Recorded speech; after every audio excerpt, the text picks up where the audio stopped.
Hey guys, welcome back to another tutorial. If you are new here, welcome. I hope you find all of the tips, tricks, and inspiration I have to offer on your Tumbler journey. Today we're going to be working on this very simple and elegant but moody start of fall tumbler. I'm very excited to get into the dark and moodies. So we are going to work on this split tumbler, and I will tell you right now, originally I had planned on doing this green, and then I decided maybe I'll do some wood grain. So you'll see me do the wood grain, but we're not going to end with the wood grain because I should have gone with my first instinct to go with the dark and moody green to begin with. So I will show you this just for learning purposes, but we're not actually going to use this wood grain. So here we go. The two alcohol ink colors I'm using are Burrow Brown from Pinata and Butterscotch from Tim Holtz.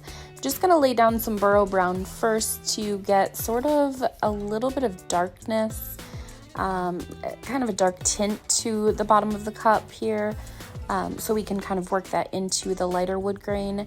I don't like the look of the Burrow Brown, but I use it kind of as an accent to create depth, dimension, things like that on my wood grain.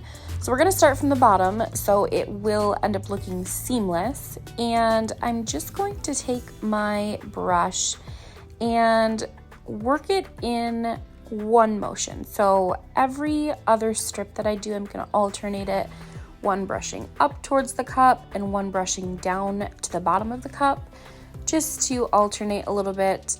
But we're just going to go around roughly right now and get all of the coverage for the wood grain with the inks, and then we'll go in and make our wood grain effect.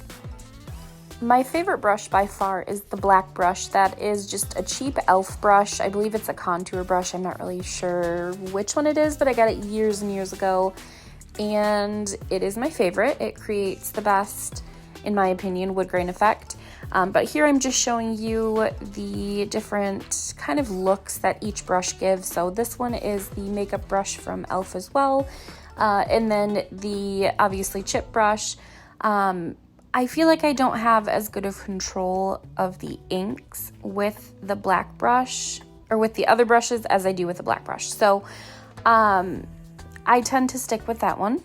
So if you can find it, it's really old, but I would recommend something like that. So we're just going to keep adding on inks, and as I'm brushing the ink into the tumbler, I am going to blow on it so it doesn't really spread across the cup. And as I'm blowing on it, it kind of creates this like wood ring effect, if that makes sense. That is the easiest way I've found to control the inks to get the effect that I want, but I'm just going to basically rub the ink into the cup with this brush, and as I'm blowing on it, continuously kind of pull back my brush so it gives that layered effect. I don't really know how to explain this, but if you can visualize it, I think it makes more sense than me trying to explain it. And then here I'm just showing you how to get a wood knot. So I'm just gonna alternate my brush down the cup, blow on it, up the cup, blow on it, down the cup, so on and so forth. And so we're gonna continue to do that until it meets into the center and you get that little divot in there like you would with an actual tree trunk or piece of wood, wood grain, whatever you wanna call it. And then we're just gonna continue to move around the cup and follow that same process.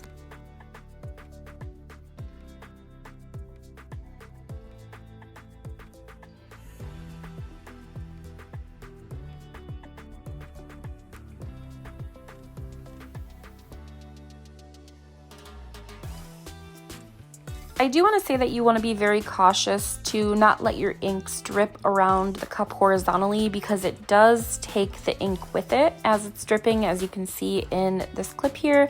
So if you are close to coming to kind of the seam of where you started with your wood grain, it will leak into that area and remove the alcohol ink that you've already kind of distressed or made into wood grain. So just be cautious of that. I always try to keep my cup at like a 90-degree angle or straight on the table, just to make sure it's not running up or down or sideways into the portion that I had already completed.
Once the face of the tumbler is completed, I'm just going to go back to the bottom and kind of pull the wood grain in, if that makes sense. So we're going to take the brush from the outer edges and then we're going to pull it in towards the center of the bottom of the cup, just to kind of give it that seamless effect. And then here is where I decided that I did not like the look of the wood grain, and so we're just gonna cover up everything that we just did. So don't be like me. Next, I'm going in with my striping assistant tool from the Amy's Make Everything to make sure I've got a horizontal straight line for my vinyl to sit against, just to make sure it's not going to be crooked. And then I'm going to take my cup cradle cut from Cami Page Boutique, and I just run my marker along the side of that, and it will give me a straight line there as well, just to be doubly sure that we've got a completely straight line and that the pattern is going to line up at the end. So I'm gonna lay that on my cup and use my favorite method, which is the hinge method, to push the vinyl on the cup while pulling the backing off of the cup in the process. Once we get the seams to meet at the end, we're just gonna score that with an X-Acto knife, make sure that the vinyl is laid down, all of the bubbles are popped, and then we'll move into our glitter.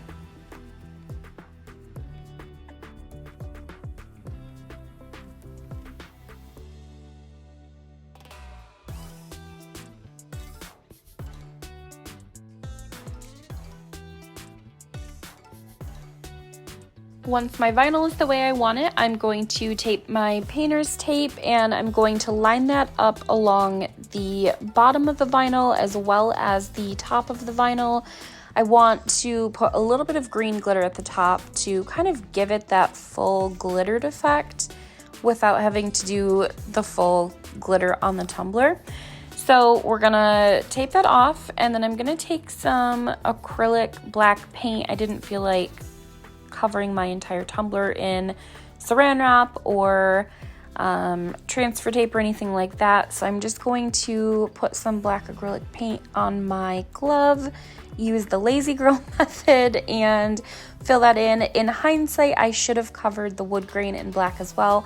I thought it would be dark enough to be able to cover the emerald kind of dark green glitter that I'm using at the bottom, but it was not, and I ended up having to kind of pat the glitter down and then reapply it just to make sure it was covered full coverage.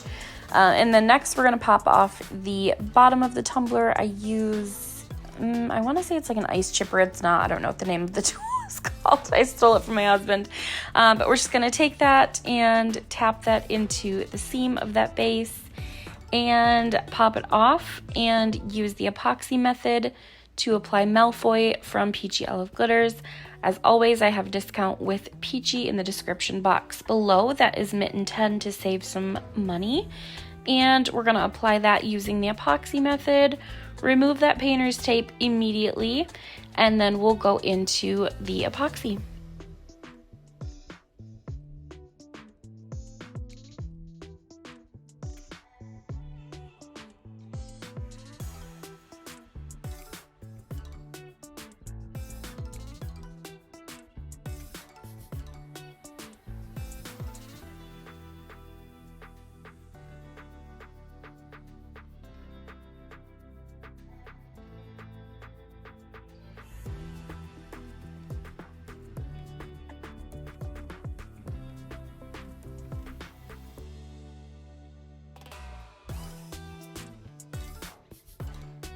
I showed you guys this trick last week in the tutorial, but I'm going to take my tea strainer and I'm trying to sift out the finest glitter in this mix.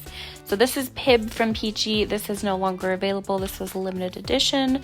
I would say maybe use Figgy and Flynn if you want something comparable. But I'm basically just going to put that mix in there and then try to shake out all of the fine glitters. I wasn't super particular about not having any chunky glitter in this. I just wanted the majority of it to be fine so it didn't stick up on the bottom of the tumbler. And then we're going to mix a little bit of Situation into Pibb and use the UV resin from Counterculture DIY. And I used about 15 mLs in total of glitter and epoxy mixture, and that was about the perfect measurement to fill the bottom cavity of this glitter buoy. And we're just going to lay it right down on a stainless base, and I'm going to do this in 2 layers. Because it's a dark glitter, the UV light isn't able to penetrate all the way through the epoxy, so it doesn't cure fully with dark glitters. So I recommend doing 2 or 3 small thin layers, curing each of those and then building on top of that epoxy, just to ensure that you're not going to have any raw epoxy, UV epoxy underneath your regular coats of epoxy once you cover the rest of the tumbler.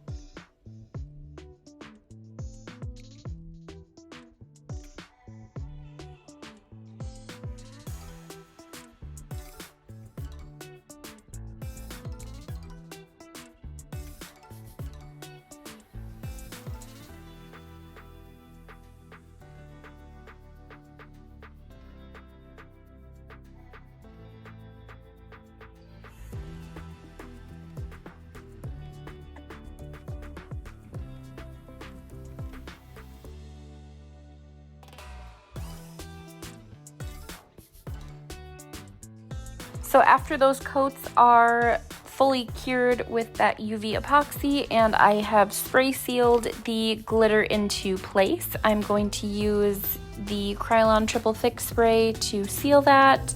And then I'm going to go in with just a regular coat of the Flynn Sisters Artist Resin. And I want to say I used about 30 milliliters for the first coat. And I'm going to work on my vinyl first just to ensure there's no cross-contamination. There shouldn't be because we have sealed that green glitter, but just to be extra cautious, I'm going to go and put my epoxy onto the vinyl first, and then I'll cover the glitter portion of that to avoid any cross-contamination. Once the epoxy is applied and I have torched the first coat of epoxy, I'm going to take some Athena from Peachy as well, and I'm just going to dip my finger in my shaker. A very small amount will go a long way. We're really going for simple and elegant and kind of a minimalist effect on this. So I'm going to take it and kind of spread it into the epoxy on my glove. And I'm just going to tap it into the darkest areas. So you'll notice that there's kind of a black background By the way, this is Empower from the Flynn Sisters Coveted Florals. I completely forgot to mention that.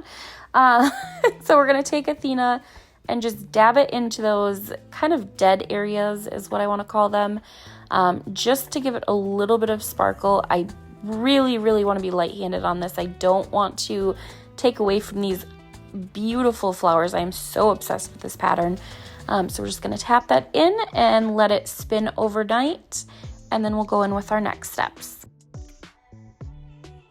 I'm using textured gold metallic vinyl from Tech Wrap Craft, and I cut the bottom vinyl at 11.5 width by 0.08 height, and then the top strip that I'm laying down is 11.5 width by 0.06 height, and I'm just going to apply that along the two seam lines horizontally on this vinyl wrap. And you guys, I do realize we did this last weekend, basically the same process, but this vinyl I feel like really deserves to cover basically the entire tumbler.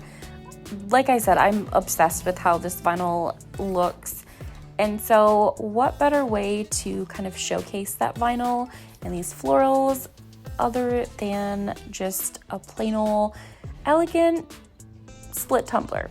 I don't know, just my thought. I love how it turned out. But anyways, so we're going to lay that along the seams and make sure those are laid down flat. Once they are, we are going to put that on the turner. Oh, no, we're not. We're going to sand the rim, top and bottom, to make sure you get rid of those pokey bits. And then we'll put it on the turner to put some polycrylic over top of that vinyl.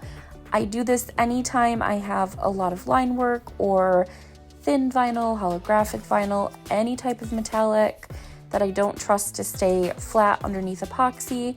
This is just going to ensure it's not going to move. So we'll just apply that quickly, let it sit for probably 20 to 30 minutes, depending on your environment. And then once we know that that vinyl is not going anywhere, we can go in with our final coat of epoxy. So with this, I only had one more final coat of the Flynn Sisters regular artist cure, and the cup was done. Let me know what you guys thought in the comments. I love how this turned out. This is right up my alley, the dark and moody.